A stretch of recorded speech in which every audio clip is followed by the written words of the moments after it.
నమస్తే. మేడం, లావణ్య విషయంలో హ్మ్. మీరు ఈ లావణ్యకి సపోర్ట్ చేస్తున్నారా?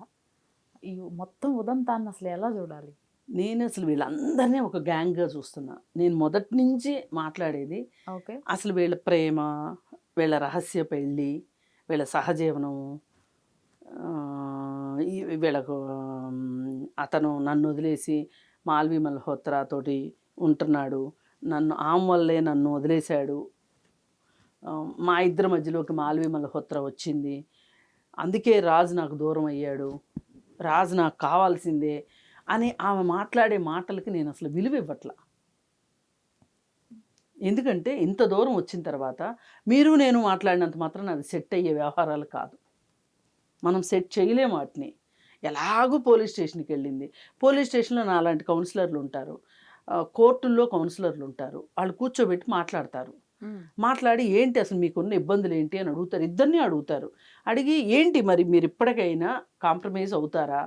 కేసు కొట్టేస్తామని కూడా అడుగుతారు. కేసు విత్‌డ్రా చేసుకుంటారు అని చెప్పి, కాంప్రమైజ్ అని రాస్తాము అని చెప్పి చెప్తారు. అప్పటికి వాళ్ళు సమాధాన పడకపోతే కేసు ముందుకెళ్తది. కేసు ముందుకెళ్ళిన తర్వాత అసలు వీళ్ళు చేసింది పెళ్ళా? వీళ్ళు చేసుకున్నది పెళ్ళా? అసలు చేసింది సహజీవనమేనా?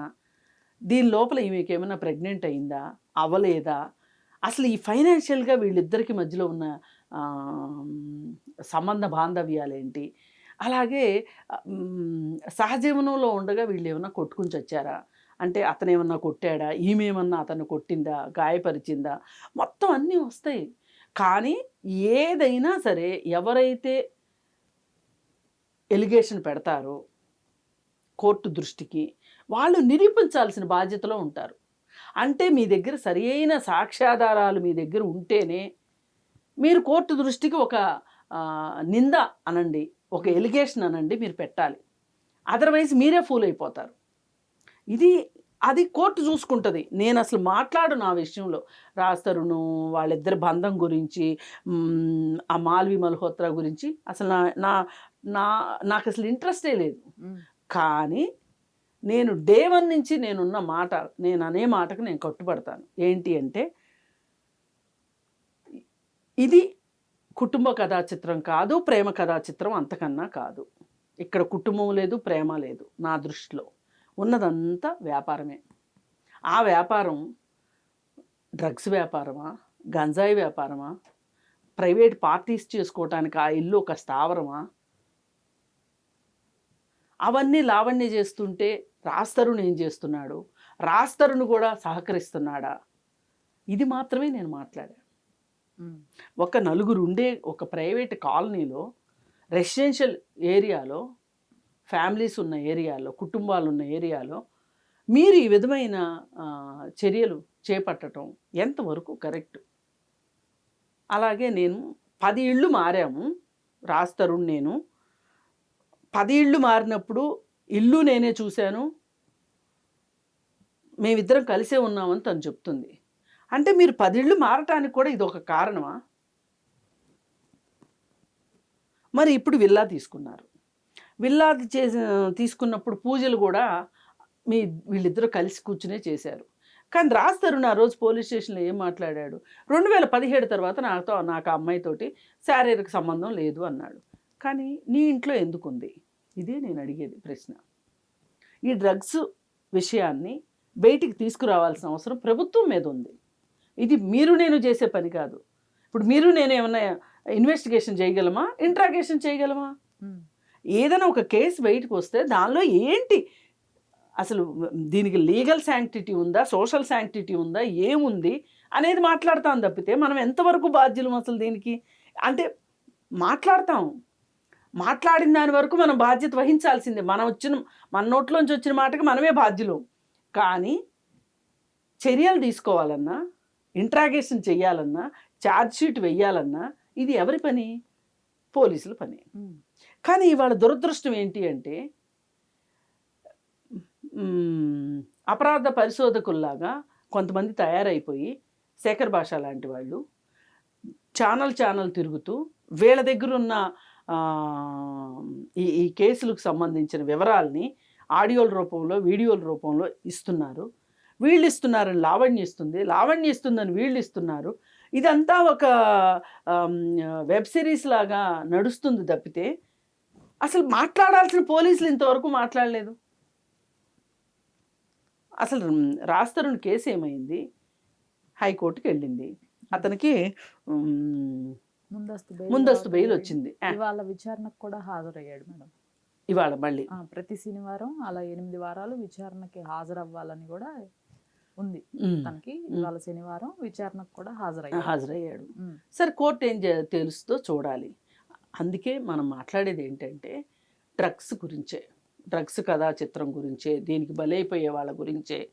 ఈరోజు ఇక్కడ ప్రీతి తల్లి ఏమంటది, మా అమ్మాయి అమాయకురాలు అంటది. లావణ్య తల్లిదండ్రులు ఏమంటారు, మా అమ్మాయికి అన్యాయం జరిగింది అంటారు.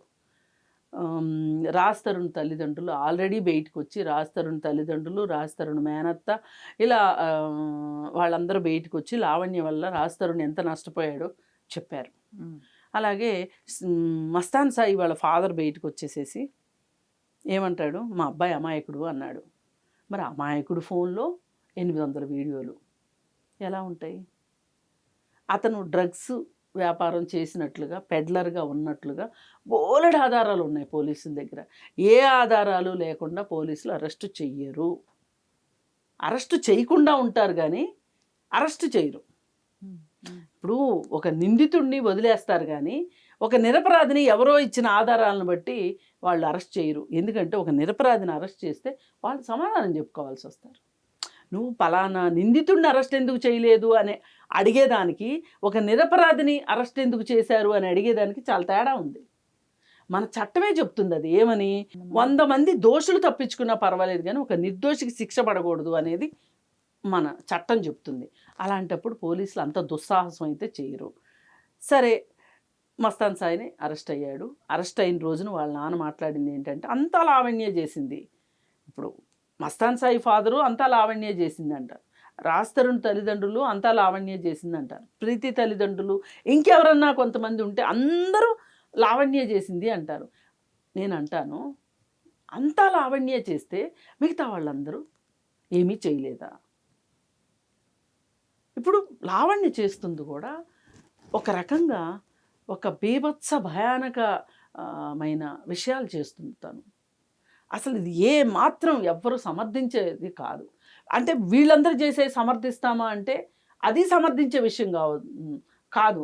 కాకపోతే రాజ్ తరుణ్ లాయర్లను పెట్టుకోగలుగుతున్నాడు, లాయర్లు మాట్లాడగలుగుతున్నారు రాజ్ తరుణ్ తరఫున ఒక శేఖర్ భాష లాంటి ఒక ఆర్టిస్ట్ మాట్లాడగలుగుతున్నాడు. కాబట్టి ఈ మొత్తం వ్యవహారాన్ని రక్తి కట్టిస్తున్నారు. కానీ మరి రాజ్ తరుణ్ ఏం తప్పు చేయలేదా? లేదు. ఇప్పుడు మస్తాన్ సాయి గురించి తేలిపోయింది కదా, అతని రంగు అంతా బయటకు వచ్చింది కదా. కాకపోతే లావణ్య చేస్తుంది ఏంటి అంటే వేరొకరి ప్రైవేట్ లైఫ్ని బయట పెడతాం. తప్పు చేసిన వాడికైనా సరే వాడికి ఒక వ్యక్తిగత గోప్యత ఉంటుంది, అది బయట పెట్టకూడదు. ఆ పని లావణ్య చేస్తుంది.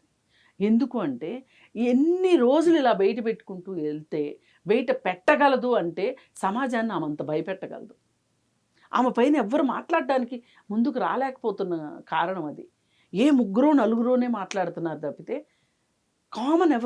Common public మాట్లాడలేకపోతున్నారు. కానీ మాట్లాడితే కూడా నేను నిన్న ఒక ఇంటర్వ్యూలో మాట్లాడితే దాని కింద కామెంట్స్ చూస్తే ఇలాంటి కోడలు మీకుంటే తెలుస్తుంది ఆంటీ అని పెట్టారు.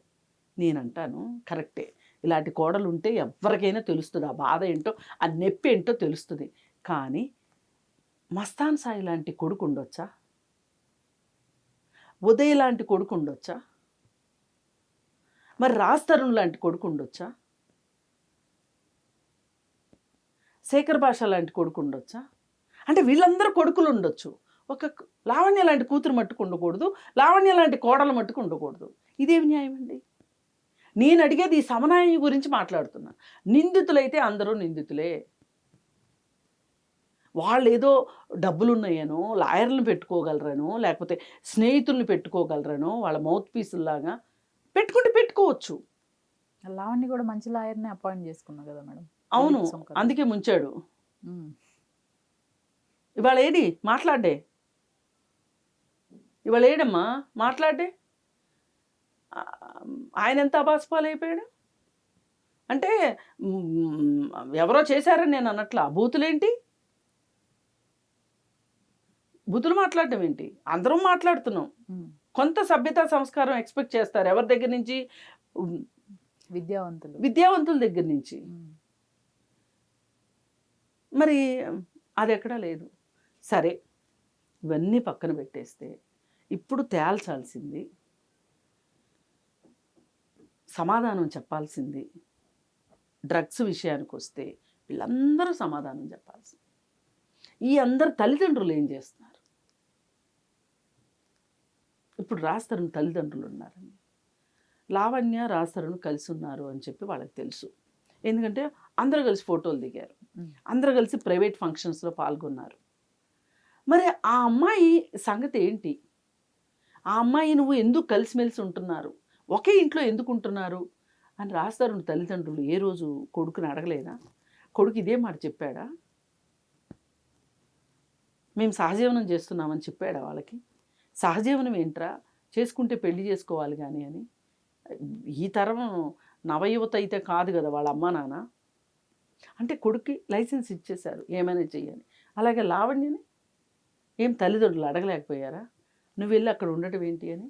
అలాగే ప్రీతి వచ్చి నెలలు నెలలు వీళ్ళ ఇంట్లో ఉంటుంటే ప్రీతి వాళ్ళ అమ్మ నాన్న ఏం చేస్తున్నారు? ఇలా అందరూ భాగస్వాములే ఇక్కడ. అందుకని ఏ ఒక్కరినో తగ్గించి ఏ ఒక్కరినో ఎక్కించి మాట్లాడటానికి వీల్లేదు.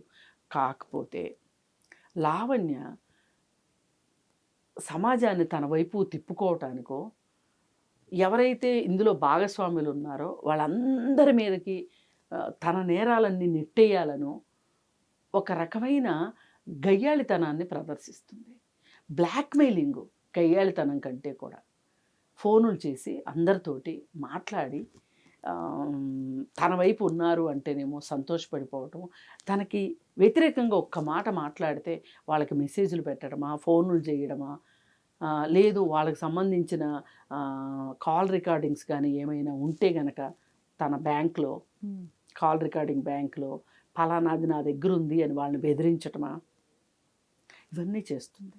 మొదటి నుంచి కూడా శేఖర్ భాష కావచ్చు, రాజ్-తరుణ్ కావచ్చు, లావణ్య కావచ్చు, వీళ్ళు ఒకే ఇంట్లో ఉంటూ ఒకరి కాల్స్ ఒకళ్ళు రికార్డింగ్స్ చేసుకున్నారు.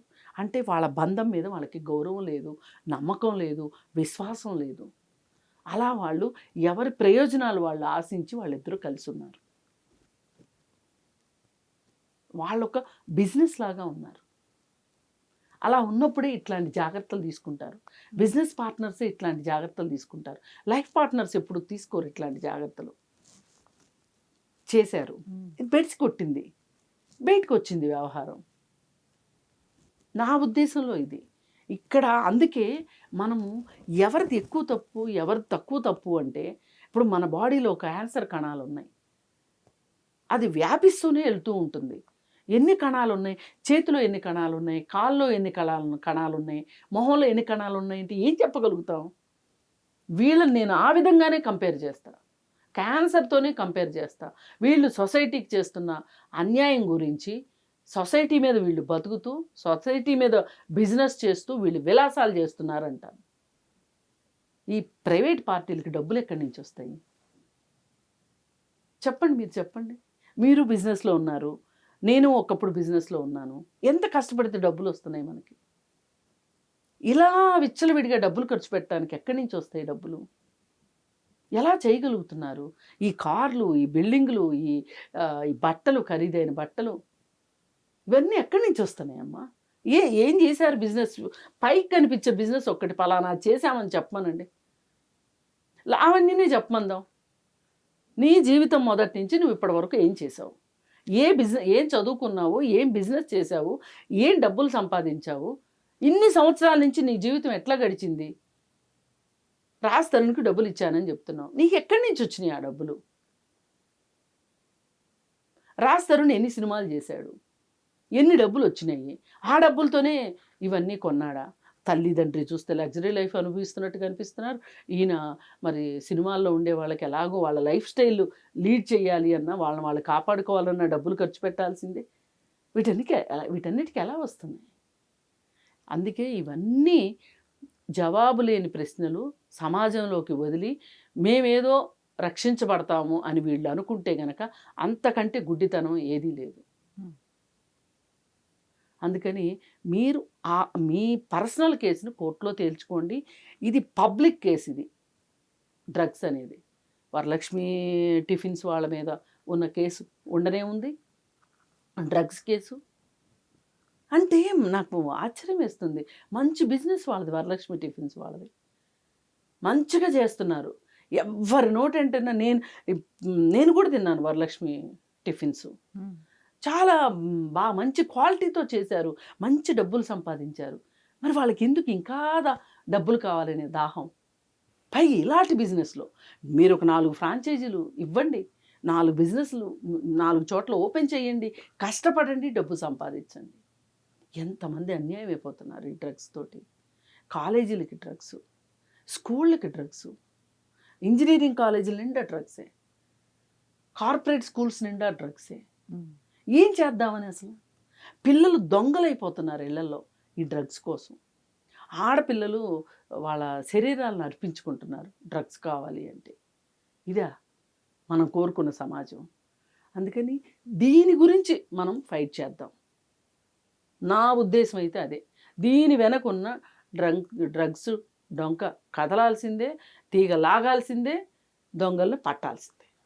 Right. Thank you. Thank you.